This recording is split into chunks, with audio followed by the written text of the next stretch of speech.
building.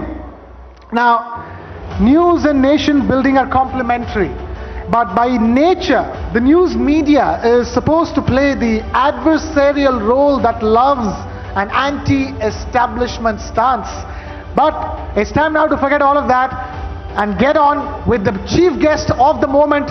I request the Honorable Governor of Kerala, Mr. Arif Mohammad Khan, to please take the stage, to take the podium and deliver that keynote speech.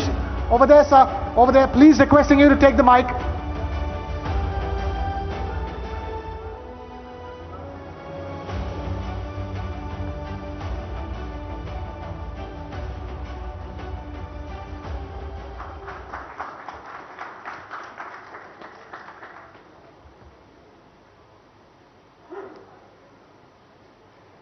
Arnabji, thank you very much for your kind invite. But the problem is that I have to catch the flight. And I was scheduled to come here at 3:30. Now it's already 4. So I think I will make it very short statement. Thank you very much, ladies and gentlemen. There cannot be any doubt that media plays extremely important role, not just in India, but in every democracy. And constitutionally speaking, freedom of speech is established as a cornerstone in Indian democracy. In a democracy, it is duty of every institution to empower people, to enable them to take informed decisions. And that empowerment surely comes through the media.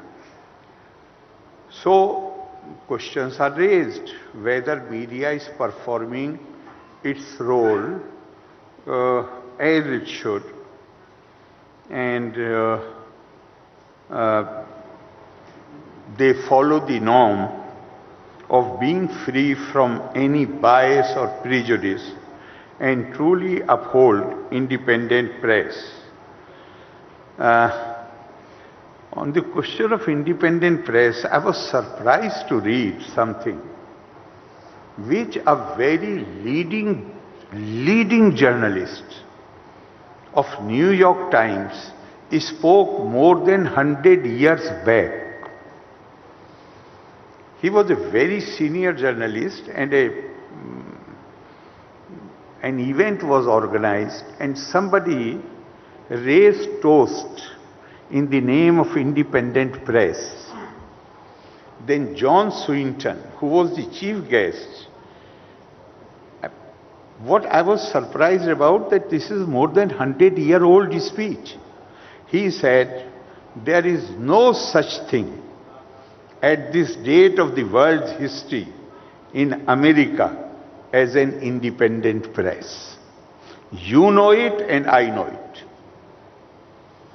There is not one of you, these are not my words, these are of John Swinton. There is not one of you who dares to write your honest opinions. And if you did, you know beforehand that it would never appear in print. I am paid weekly for keeping my honest opinion out of the paper I am connected with. Others of you are paid similar salaries for similar things, and any of you who would be so foolish as to write honest opinions would be out on the streets looking for another job. And he goes on, there are a few more paras, and the last para is such which I would definitely not like to read to this audience. It's so strong. So these are the actually,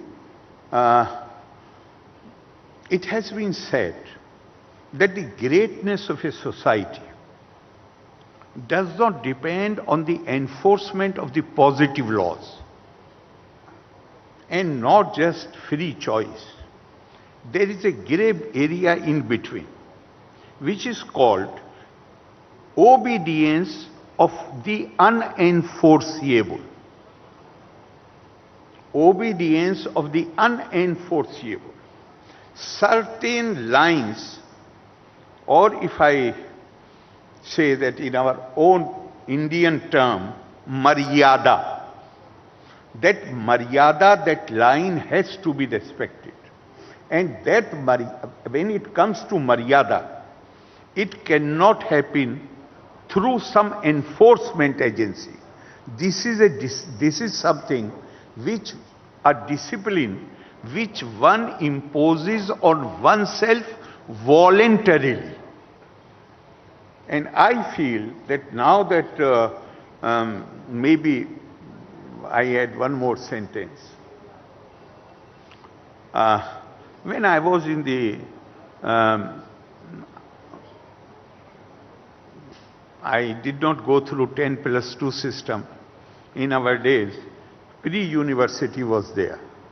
So after my high school, I went to the university. And I remember, because I had started taking part in the debates, essay writing competitions. So my teachers, who were very kind, they would insist that I not only read newspapers, but I should write particularly the editorials. That those editorials I should read and write them in my own handwriting and read them again and again. Naturally, their aim was that I am able to improve my language, my writing, etc. But since last about 1 week, I am really wondering, because Kerala, I am facing a situation where there is certain code of conduct. I want to differ with the Prime Minister, or I differ with the Prime Minister. In 1986, I resigned my job before I started criticizing the decision which he had taken. No minister can criticize the head of the government. But a minister in Delhi dared to criticize the head of the state. If you recall, because most of the people here must be from the media background, it was during the time of Gyani Zail Singh ji. And the situation had become so tense. Finally, that minister had to be dropped from the cabinet. And here, since CAA, I am governor of a state where government and the opposition both were opposed to CAA. I am representative of the president. An act which has been passed by parliament, which has been signed by the president, I thought that it is my duty, my dharma, to defend that.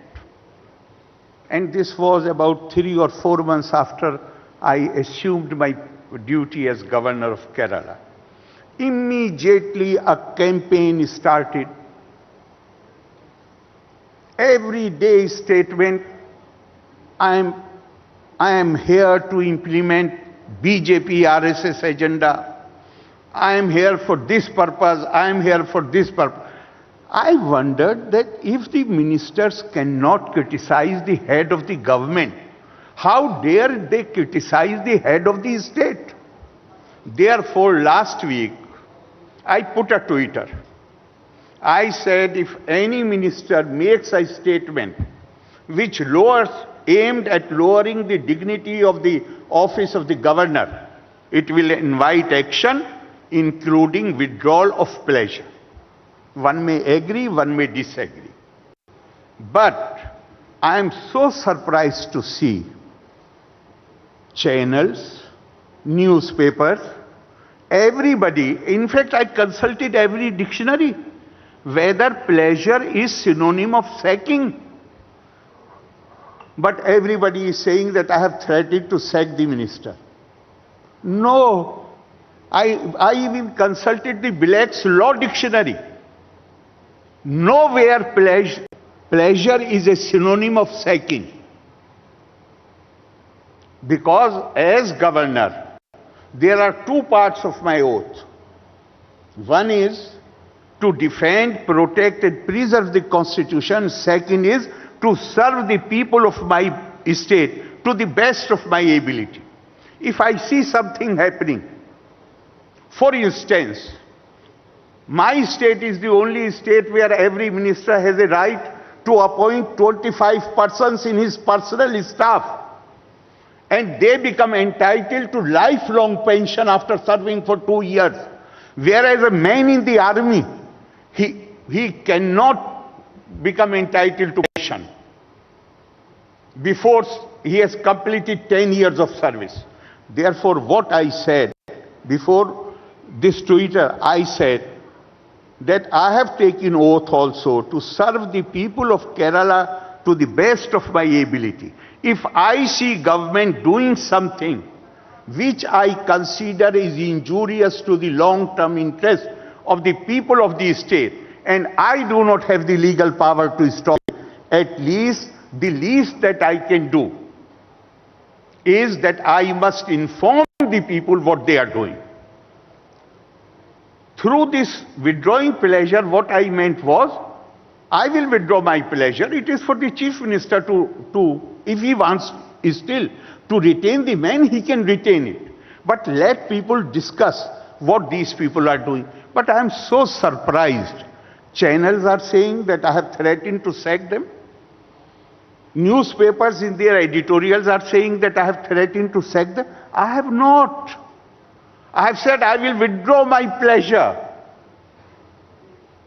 Both the words are not synonymous. So therefore, the only thing that I can say is that I am a great believer in the obedience of the unenforceable. And there are two lines from one of our scripture which says that Sattasya Vachanam Shreya. It is very well, in fact desirable, needed to speak the truth. Satya dapi hitam vade. But that truth should be spoken which serves the larger interest of the people. Yad bhut hita matyantam etat satyam matam mam.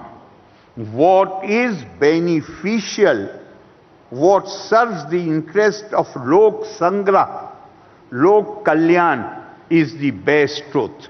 I hope and pray that when all these 68 channels from all over India have come together, it will become much easier to prepare some guidelines, to impose some self-discipline, to see all these issues, because ultimately every institution in democracy must aim to serve the public interest. Loka samasta sukhino bhavantu. Jai Hind.